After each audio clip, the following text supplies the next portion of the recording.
Let him argue, वो बाहर से आए हुए हैं, आप लोग सब यहीं के हैं। माय लॉर्ड 2004 में हमारी शादी हुई। आपका कौन सा केस है? 125 का है। 125? हाँ जी। Yes. 142। यस।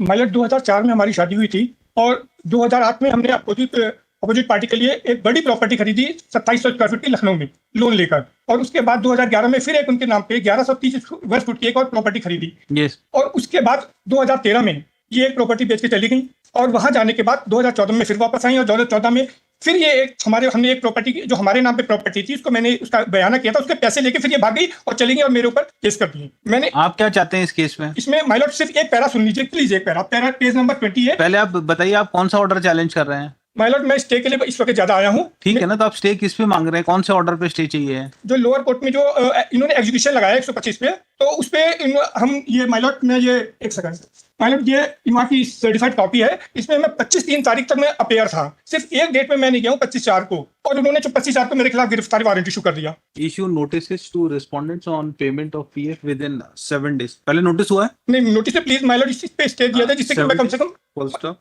कहाँ है आपका?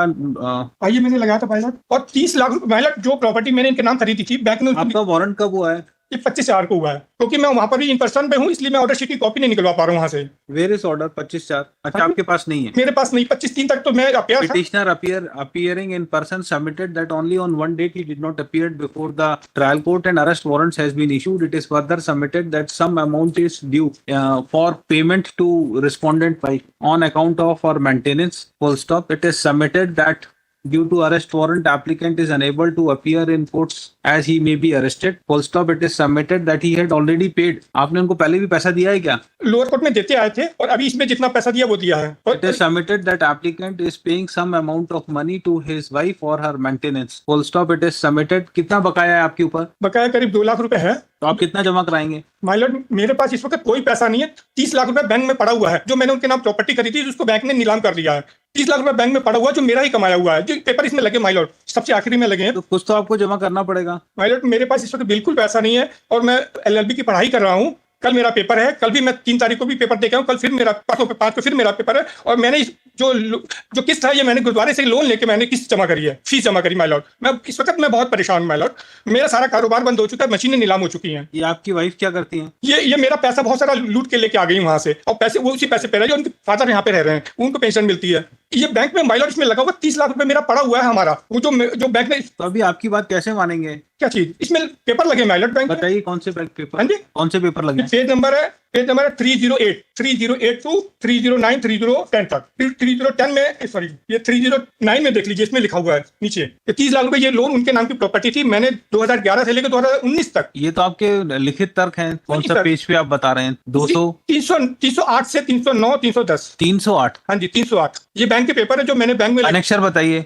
अनेक्सर है A54 309 में नीचे लिखा हुआ है। क्या लिखा नीचे? लिखा कि संदर्भित पत्र आपके पत्र के प्रश्न संख्या 3 और 4 के उत्तर में कृपया ध्यान दें कि 40,80,000 रुपए की कुल बिक्री विचार राशि को 10,80,837 रुपए की कुल ये तो आपने ही लोन लिया है ना? हाँ जी आपने ही लोन लिया है ना?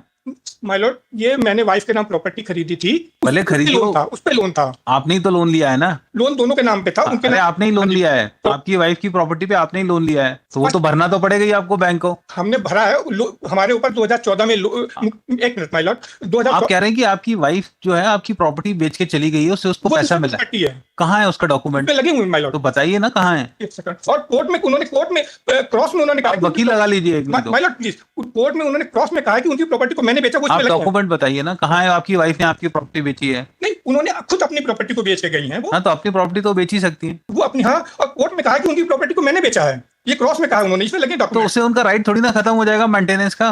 नहीं, मैं माय लॉर्ड इसमें सिर्फ एक पैराग्राफ प्लीज सुन लीजिए, एक पैराग्राफ प्लीज सुन लीजिए, पेज नंबर 28 एक पैराग्राफ प्लीज सुन लीजिए प्लीज। ये कौन सा पैराग्राफ है? पैराग्राफ है 44। किसका? ये पिटीशन का हमारी, ये पेज नंबर 28 पैरा नंबर 44। इसमें इन्होंने कहा है कि जस्ट अ मिनट, आपकी एक तो पिटीशन मिलती नहीं है, आपने इतनी मोटी तो किताब बना दी है, 125 का केस है, इतना सारा सब पेश करने की क्या जरूरत है? माय लॉर्ड इतने सारे झूठ बोले हैं तो सब। यस, क्या है पेज पैरा नंबर 44? यस, इसमें लिखा है कि विपक्षी संख्या 2 ने भरण पोषण के आवेदन के पैरा नंबर 6 में कहा है कि ऐसा कहते हुए वह जून 2014। क्या होगा? ये तो आपकी प्लीडिंग है ना? हा? आपकी प्लीडिंग है ना? नहीं, ये उनकी है। सब उन्हीं की माइलॉर्ड, Respondents after 4. माइलॉर्ड ये सब उन्हीं की है, हमारा कुछ नहीं है। ये इस पैरा में जो कुछ भी लिखा गया उन्हीं का क्या हुआ लिखा गया, मेरा कुछ नहीं है माइलॉर्ड। हाँ, क्या लिखा है उन्होंने? इसमें क्या लिखा है?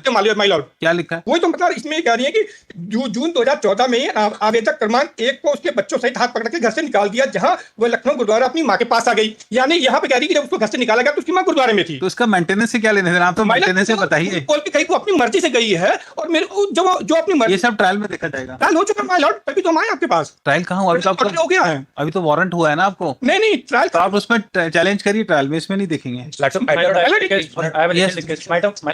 है माइलॉर्ड, एग्जीक्यूशन है ये। तो आपने ट्रायल भी वो भी चैलेंज किया होगा ना, 125 का ऑर्डर 125 को चैलेंज किया है। कहाँ चैलेंज किया है? वो सेशन में किया तो वहीं जाइए आप। वहां से ऑर्डर हो गया, उसी को मैंने यहाँ चैलेंज किया अच्छा, हुआ है। सेशन के ऑर्डर को आपने यहाँ चैलेंज किया है। माय लॉर्ड, उसी को चैलेंज किया मैंने। तो आप कुछ पैसा जमा कराइए, जब भी स्टे देंगे, नहीं तो नहीं देंगे। माय लॉर्ड मेरे पास पैसे नहीं, हम कहाँ से तो देंगे? आप मत कराइए जमा, जेल जाइए। I can not do anything, कुछ तो आपको जमा कराना पड़ेगा। माय लॉर्ड वो 30 लाख रुपए हमारा पड़ा हुआ है, हमारी मेहनत से कमाया हुआ अभी है। आप जितना एरियर से उसमें आप कितना जमा करा सकते हैं, इतना बता दीजिए। माय लॉर्ड मैं आप कुछ भी जमा कराएंगे तो हम कंसीडर कर सकते हैं, पर बिना उसके नहीं करेंगे। मतलब 2-4-5 हजार रुपए जमा करा सकते हैं। 5,000 नहीं, माय लॉर्ड मेरे कम पास से कम एक महीने का 15-20 हजार रुपए तो जमा कराइए। 8,000 रुपए है माय लॉर्ड, प्लीज। हम नहीं हमारे Counsel for the applicant submitted that to show his bona fides he is ready to deposit 25,000. नहीं माय लॉर्ड मेरे पास है ही नहीं पैसे। हम कितना जमा करा सकते हैं? मुश्किल से 8,000 जमा करा पाएंगे, हमारे पास है नहीं पैसे। चलिए 10,000 करा दीजिए, ठीक है।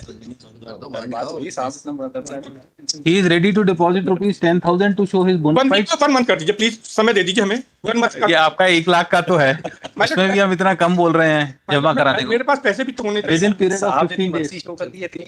In if applicant deposits the said amount within 15 days, then no coercive action be taken against him. Notice to respondents and he may not be arrested. Notice to respondents. My lord, I have a request item number 1.